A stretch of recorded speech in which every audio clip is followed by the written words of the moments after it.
So இந்த படத்துக்கு ஃபேமிலியெல்லாம் வந்திருந்தாங்க, நானும் இருந்தேன். எல்லாம் க்ரௌடு, கீழே ஃபுல் ஆடியன்ஸ். படம் 6 PM ஷோ ஆல்பர்ட் தியேட்டரில் ஸ்டார்ட் ஆகுது. சென்சார் சர்டிஃபிகேட் முடிஞ்சது அந்த லோகோ வரும் ரஜினி சாரோட. ஆக்சுவலாக அண்ணாமலையில் அந்த லோகோவுக்கு தேவா சார் ஒரு தீம் மியூசிக் கொடுத்துருந்தாரு. பீரல் அந்த மியூசிக் ராஜா சார் யூஸ் பண்ணல. ஸோ எங்கேயோ அந்த கிக் இருக்குல்ல, அது ராஜா சார் ஸ்டைலில் இருந்தது. ஸோ மறுபடியும் அந்த தீமில் அந்த லோகோ அகெயின் அந்த மியூசிக் வந்தது. ஹேய் ஹேய் அதெல்லாம் வந்தது.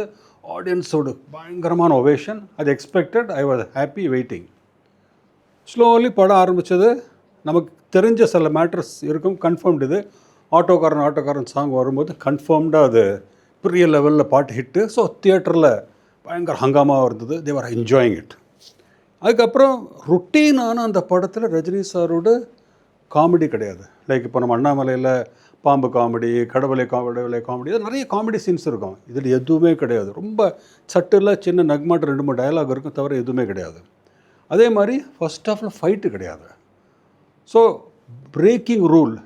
ரஜினி சாரோட சினிமாவில் எதெல்லாம் பெரிய ப்ளஸ்ஸாக இருக்குமோ அதெல்லாம் எதுவுமே இல்லை. ஸோ ஃபஸ்ட் ஹாஃப் எப்படி ரிசீவ் பண்ணுவாங்க என்கிறது ஒரு சின்ன ஒரு ஆங்ஸைட்டி இருந்துகிட்டே இருந்தது. ஆனால் we were கான்ஃபிடென்ட். பட் எப்படி வருங்கிறது அன்றைக்கி எங்களுக்கு டெஸ்ட்டு. ஸோ ஃபஸ்ட்டு சாங் முடிஞ்சது. அதுக்கப்புறம் ஹைலைட், ஃபஸ்ட்டு ஹைலைட் ஒரு ஃபஸ்ட்டு ஃப்ரெஷ் சீன் அவரோட படத்துலேயும் சரி, வெரி அந்த மாதிரி சீனே வந்ததில்லை. ஒரு டிஐஜி கிட்ட இவர் போகிறாரு. டிஐஜிக்கு இவருக்கு ஒரு சின்ன ரியாக்ஷன்ஸ், ஒரு ஃப்ளாஷ் கட்ஸ் வரும் பேக்ரவுண்டில், நெகட்டிவில். இவர் யார், ஒரு பாஷான்னு ஒரு கேரக்டர் மாதிரி ஒரு வரும்.